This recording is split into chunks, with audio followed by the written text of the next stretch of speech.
Hey, it is a Facebook Live Friday. Brian Milam, Dave Baker alongside, and we have a power-packed 24 hours of sports from the local angle with Big Blue Madness tonight, UK Vandy tomorrow night, high school football, but certainly the Keeneland, yeah, there's a stakes race, and if you're watching live, in about 2 hours and 9 minutes, $300,000 to the winner.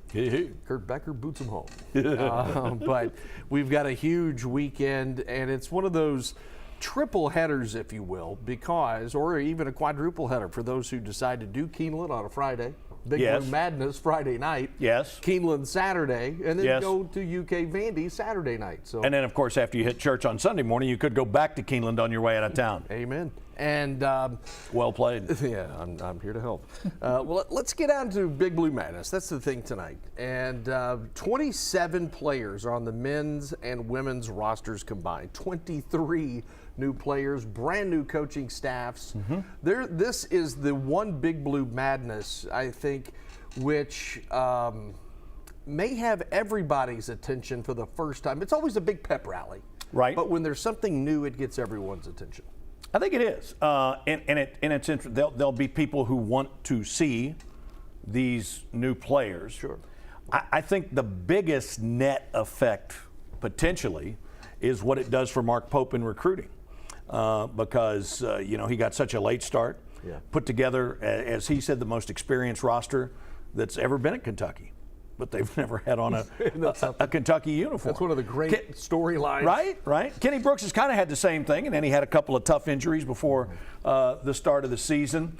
And so, they've got all the flash and everything. We've done stories about the floor and what that's going to be about and everything. And I don't think he's going to make it here tonight, but it's going to be interesting to see how Pitino factors in this weekend. Rick Pitino is coming to the UK Vandy football game. And I'm sure he's going to the track, too, if he gets out. He made that quite clear on social media earlier this week. But what if the torch truly does pass from Rick Pitino, who has not coached a basketball game for the University of Kentucky in 27 plus years. Can you believe that? And Calipari leaves, Mark Pope comes in. Pitino, one of the first guys to publicly praise Mark Pope and the hiring Mitch Barnhart and company did to get him here. And what if, for years he's been much maligned, hated, despised, and then if he shows up, I'm telling you, the roof would go nuts. I really think it would. And then there'd be a gentleman a couple of states to our southwest who may go, more Tyson food over here, please. More frozen chicken. I would say, I think he's certainly going to obviously see Mark this week. Sure. Would not be surprised at all if he didn't speak to his team. I don't know if he would do anything tonight. If he was asked, he might. But since it's the first, I'm just not sure. Yeah. But I mean, but it would be cool to speak to your point. Many of us can still remember him riding into Big Blue Madness on that motorcycle, right? Right. I don't know if he'd do that again or not, but it would certainly be a symbolic kiss the ring moment. Well, it would be a great way for Pitino to come back, be praised again for the first time, if that was to happen, and I really do believe it would, so he could say, ladies and gentlemen, here is your coach. And remember, he said here recently in some interviews and things that the biggest regret he had was leaving Kentucky when he did. And it was because, and it's well documented, they had the best chance of getting David Robinson. And, of course, that didn't work out, and then it didn't Tim Duncan, I'm sorry. Yeah. David Robinson was already there. A decade earlier. But not a decade, was it? Yeah. Come on. Don't you remember David Robinson? He played here when Rob Locke was here. Yeah, well, that was that's almost 10 years ago. Okay. Because David Robinson and Navy lost to Duke in the region final in '86. David Robinson and Navy came in here. Pete Herman was the head coach at Navy then, who went on to be an assistant with Dennis Felton at Georgia. Great guy, great basketball guy. And they won here on like a Sunday afternoon. And I guess they stayed the night or something, and David Robinson went down to Two Keys and was buying beers for people. When you're in the Navy, you can do that, You can't do things like that in college. I really think, that time has certainly passed There are fewer and fewer of us who were here when it happened. And I don't think anybody had a bad feeling about Patino leaving. It was just 4 years later. It was coming back to Louisville. Yeah. I mean, nobody really banged on Nick Saban after things blew up in Miami. Yeah. He needed a job, right? So he goes to Alabama. But, you know, the thing I always said is you would have never seen Spurrier go to Florida State. You would have never seen Saban when he was at Michigan State go to Michigan. Go to Ann Arbor, yeah. Yes. I mean, it just wouldn't happen. And, you know, a lot of time has passed and everything. And he seems to be really sincere about all this stuff. And I think he's certainly sincere about his feelings for Mark Pope. And I think absolutely probably starting next year, you'll see a home and home. That would be great. And I even said to someone I was in Chicago for the Champions Classic. Yes. So this is about 7-8 years ago. Mm-hmm. Someone from UK, and I think I've mentioned it on the show before. You have. Someone said, your thoughts about a scheduling, you know, who should we schedule? And I thought, why are you asking me? First off, it was just caught me off guard. Because you're respected. No. I said, why not get marquee names of programs for a home and home, but they're not the top level. They're not what they used to be. Yep. You know, do a home and home with Georgetown, especially when Patrick Ewing was coaching, because Patrick Ewing would come back to Rupp Arena for the first time since the '85 Final Four. Mm-hmm. And then you go on the away trip, you play in the nation's capital. You go play Houston. Again, this was before Kelvin Sampson took over. The Cougars come to Rupp Arena again for the first time since 1984 with Akeem Olajuwon. And then your trip goes to Houston. You play in the NBA arena. Same thing with St. John's. They come here again for the first time since '85. And then you play at Madison Square Garden because Calipari loved doing the neutral site on the road. Well, now you have a chance to I think play you're going to do home John's and home. I wish I could tell you the story that I'm thinking about. Well, I saw about Louis Carnesecca. I'll tell you after we get off the air. I saw the smirk come up. I'm thinking, I can't tell this story on the air, but it's a great one. And I'll tell you, I haven't had a chance to talk to Pope about this yet, but I think a really good one for him would be playing Dayton. Mm-hmm. Anthony Grant's done a nice job with that program. You know, so that'd be a quality opponent to come here. He and Mark Fox coached against each other in the SEC. And then you've got, instead of the story being Kentucky coming here, you've got Kentucky going back up there, I think, for the first time since Kyle Macy made the free throws against Magic Johnson in it. Wasn't that up at the UD Arena? I know that Kentucky beat Indiana. Maybe it was Indiana. Kevin Greavy had 35 points, 92-90. I was thinking that UK Michigan State game was up, but it may have been. Yeah. I can't think right off the top of my head. Yeah, but I mean, there's a lot of fan base up there, a lot of history, but that speaks to your point that I think you'll see more of that. You know, and I love the fact that Kentucky and Gonzaga are playing. I thought that was a great get by Calipari and Mark Few. They come here, and then the road trip, let's go play in Seattle. To heck with Portland. Let's go to Seattle. Let's go to a major. Although things really didn't work out in Seattle before that. No, but just saying, I like that. Darn but let's get back Needle. to Big Blue Madness for a minute. So much excitement about this team because it's brand new. You do have a nice mix of youth, experience, and the youth comes from the Commonwealth, 2 of the 3 rookies. But you also have guys that we've seen in a practice setting. They can shoot. You've got defensive players of the year in their respective conferences a year ago. This has the potential to be, wait a minute, what are we sitting on here? It has one of those sneak up on you and gotcha teams. I think it's going to be a team that is going to be very different. Cal, let guys play. Yeah. What was it? Do this, do that. Play ball. Just play. Just play. And, like pass here, pass here. He'd call horns every now and then.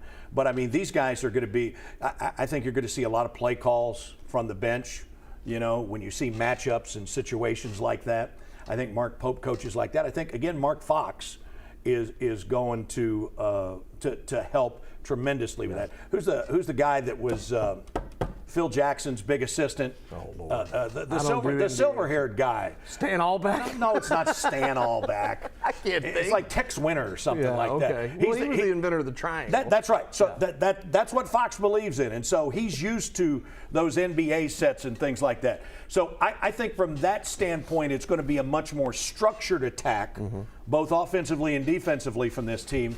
But it'll be interesting to see what the fan reaction is to the difference in talent level, because there is a difference in talent level, and you'll be able to see it, and how this group overcomes that. Yeah. I think it's going to be pretty fascinating. Well, I think you're going to see a variety of things. You're going to see a variety of offenses. You're going to see a variety of defenses. You've got a Rhodes Scholar as your head coach in Mark Pope. Hey, if something isn't working, guess what we're going to do? Something different. We're going to change it. Because you know the definition of insanity is when you do the same thing over and over again and expect a different result. The UK women also have a brand new ball club, and Kitty Brooks comes in here again with 11 of the 13 players are brand new. And we ran a soundbite earlier this week about, and I noticed this a couple of months ago when we had a chance to video them shooting around and going through practice, how tall this team is. Yep. They had 4 ladies the other day, 6.5 feet and taller on the court, to 6'4", to 6'6", to 6'7". Dude, I mean, you don't, and Kenny Brooks said you don't see that sometimes in a mid-major men's program. Right, you're right. The equivalency, it's frightening because they can play speed basketball, they can slow it down and use the height. I mean, this is going to be, for me, one of the most anticipated Big Blue Madness moments, because yes, there's going to be entertainment. There always is. That's what part of this is about. But there is such a newness to everything all across the board. You will have a massive amount. And I'm going to guess, now that I think about this, and I'm just thinking about this on the fly, I'm going to guess that this is the reason that Pitino is coming in. I mean, there are going to be a bunch of former players there. Yeah. I would be very surprised if all who can come, if you don't have 100% attendance from the guys who played with Pope, and if you got that bunch and you got the coach there, I mean, that's like passing a blowtorch instead of a torch. Yeah, and if this ball club, if this Kentucky franchise, because that's what it is, if they can continuously improve under Pope, which they should, I think you go back to April 14th. When Pope was introduced, and everybody thought, hey, 5,000, 6,000, 7,000 people may show up. Next thing you know, they have to turn away 5,000 people at the door. You saw former Wildcats come back, and there was that bridge to the past, which had felt as if it had been not burned, but just kind of chipped away, and then you don't have that bridge the way it once was. And this is going to be a lot of fun with Big Blue Madness tonight. We will have highlights on our 10 o'clock show, a recap at 11 o'clock from Lee K. Howard, and that's going to take us to Saturday. UK and Vanderbilt football. Vanderbilt beats Alabama, number 1 ranked Alabama, 40-35, and maybe for the first time, at least in my lifetime that I can think, they stormed the field at Vandy. I know they beat Tennessee, I think 2 or 3 years in a row when James Franklin was there. I want to say they might have beaten Tennessee one year when they actually played it in Nissan Stadium. Yeah, and that may have been down what on the I'm West End. Of, but still, nobody in the world saw that coming. And I would love to know what kind of a bath the Vegas guys took on that, because nobody saw that coming. And Kentucky beating Ole Miss the way they did, few saw it coming. It was not the monumental upset Vandy had. But now we've got a ball game here tomorrow with massive implications, because Kentucky beat a team no one thought. Everybody thought, well, you lose to Carolina, they're going to be 2-3 coming in here.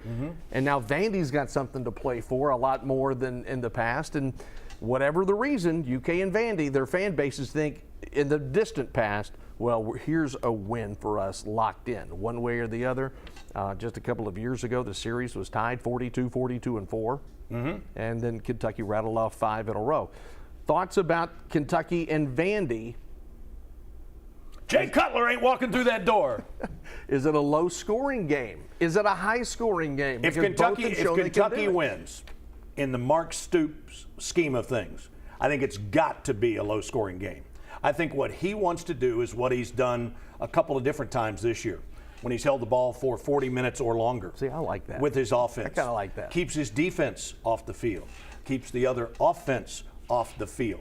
I think if you're Vandy, you've got to try to strike big, and I think they will try to get some big strikes.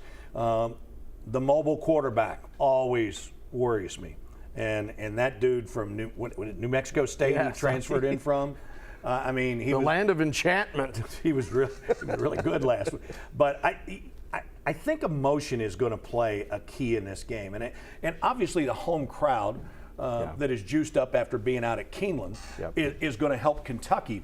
But I would say this: after their huge win, they've now had some time to get back to work.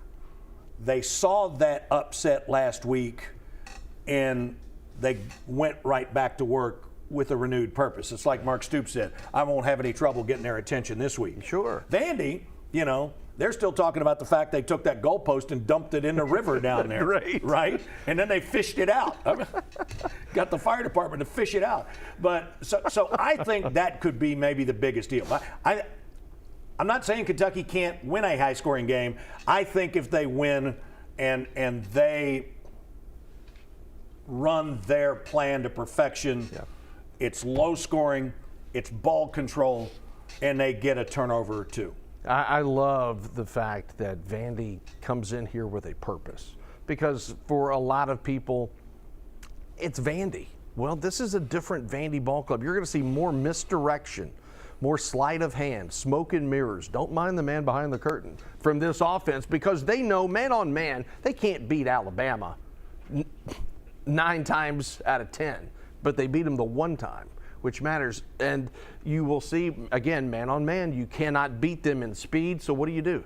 Hey, look over here while the play's over here. Here's the other thing that's magician's trick. Here's the other thing that's confounding. And they're good. And I don't think either of us have thought about this. Maybe Except you have. No, because you're much more intelligent than I. But Kentucky has got to find a way. It's like the Thursday night game last night. Everybody was talking about the fact that San Francisco has had these big leads this year and then let them get away. Well, they did that a little bit last night, but then they stood up at the end and they won. Kentucky's played much better away from home in league games than they have at home, and somehow they gotta find an answer to that tomorrow night. Well, it's going to be fun, and I'm with you. I think Mark Stoops at the heart, he wants to run as many plays as possible. Bob Stoops, his brother, won that national title in 2000 with Tennessee's head coach at quarterback. And they're running and gunning and all kinds of stuff. But at the end, when it comes to winning time, as a former basketball coach here used to say, you want to slow it down. You want to take time off the clock. I love when Mark Stoops goes into Youngstown back alley brawl mode. I love that, because he's like, all right, it's just me and you. We're going to run it down your throat. You know what's coming. Can you stop it? I love that. I agree with that. There's got to be some purpose with it, though. It can't be Kentucky versus Wisconsin. No. Just try to run out the clock in basketball. That's where I was going with, because that was a one-trick pony. In closing time, give it to Karl Anthony Towns. Well, then Wisconsin shuts down the big cat. Now what do you do? And 2 shot clock violations later and things. Anyway, we digress. But it's going to be a great night. 7:45 start, and it's going to have football weather tomorrow. We're going to be chilly. It's going to be wonderful. Not chilly. It's going to be autumn cool. And if you got some chili, Brian and I will be out in the parking lot before the game. You can just message us here. We'll stop by as we rotate around Kroger Field. And if you want the best tailgate in the parking lot. The Thornsberry tailgate. They've been doing it since 1993. Just look for the big flags, the big blue bus. It is, if you're looking directly at the main entrance, it is to the left, over by the building. What main entrance? The main entrance to the stadium. You mean in the blue lot? Because their main entrance is all over the stadium. No, the main entrance to the football stadium. Which would be on the press box side there in the blue lot. No, never mind. If you are on the Nicholasville roadside, and there's one main entrance. Oh, the main. Okay. Yes. Apparently, I am more intelligent. Just kidding. I told you. But the Thornsberry tailgate is the best people, the best food, the best atmosphere, and who knows what How you're did gonna you see get in there? By accident. Really? Yeah, it's great. I call it public relations. We're going to get out of here and get back to work. Yes, we are. And we're going to see you at Big Blue Madness tonight and UK Vandy tomorrow, high school football tonight. And I'm sure Keeneland may make an appearance on TV over the next couple of days as well. For Dave Baker, I'm Brian Milam. Thanks for watching. We'll do it again next Friday.